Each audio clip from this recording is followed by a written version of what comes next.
À l'époque, beaucoup trouvaient le concept de l'amour trop flou et il manquait de définition.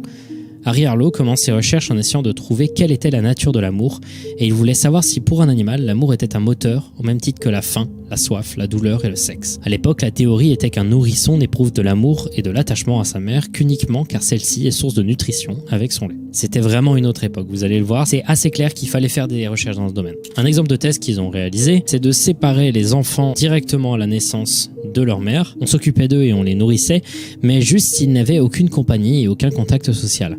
Ils étaient tellement en détresse qu'ils finissaient par avoir une connexion extrême envers des simples bouts de tissu qu'on mettait dans sa cage.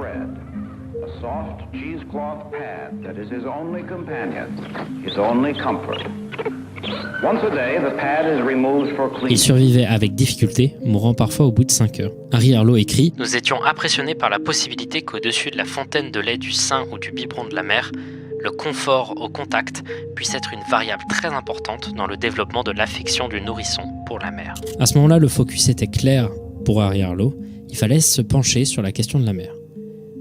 Voilà l'expérience qu'il va réaliser ensuite.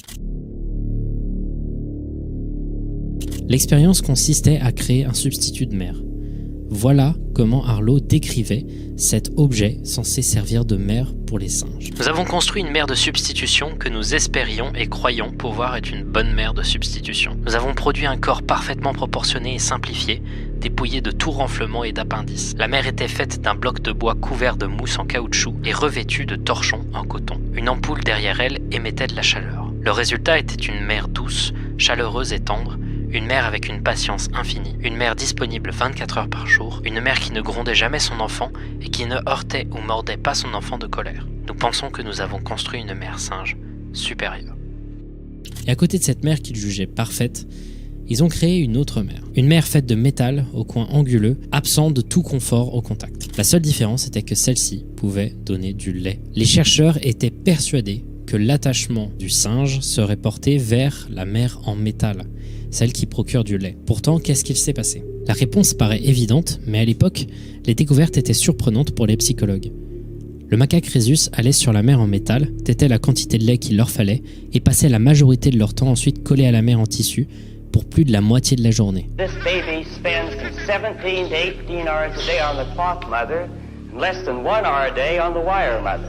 Mais c'était pas encore suffisant pour Harry Harlow. Alors certes, il allait beaucoup plus souvent sur la mère faite de tissu, mais est-ce que c'est pas juste parce qu'il la prend comme un lit, quoi? Il fallait un truc qui prouve qu'il aimait véritablement cette mère de substitution en tissu. Pour lui, il fallait terrifier le singe.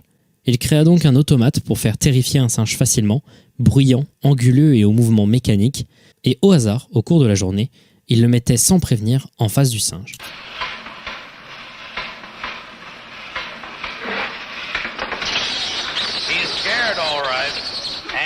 What any child will do in a similar situation, running to his mother. Pour Harlow, c'était un succès. Il avait réussi à prouver que le lait n'était pas la seule chose qui permettait une affection et une connexion avec un enfant. Une série d'autres tests furent effectués néanmoins qui montraient une phase un peu plus sombre à cette expérience. Ces autres tests consistaient à mettre un singe qui avait été élevé donc avec cette mère de substitution et de les mettre, sans prévenir, dans un environnement plein de stimulus différents, plein d'objets pour jouer, et voir comment ils interagissaient avec un nouvel environnement où ils devaient découvrir.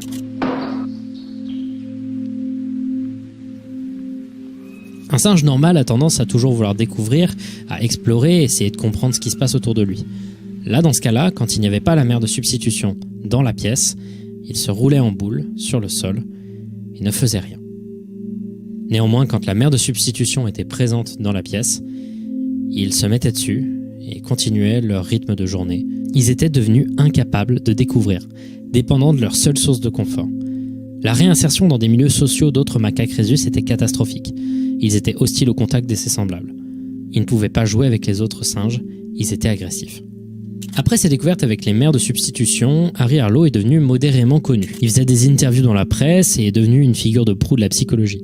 Ces découvertes allaient dans le sens inverse complet de la mentalité de l'éducation des enfants de l'époque, qui était dominée par John Watson, dont je vous ai parlé plus tôt, qui disait qu'il ne fallait pas embrasser ou câliner ses enfants. Il fallait être le plus distant possible, être froid pour ne pas les gâter. On pensait que l'amour porté à un enfant ne servait que très peu dans le développement. John Watson conseillait d'ailleurs aux parents de ne pas embrasser leurs enfants avant qu'ils aillent se coucher, mais plutôt juste de leur serrer la main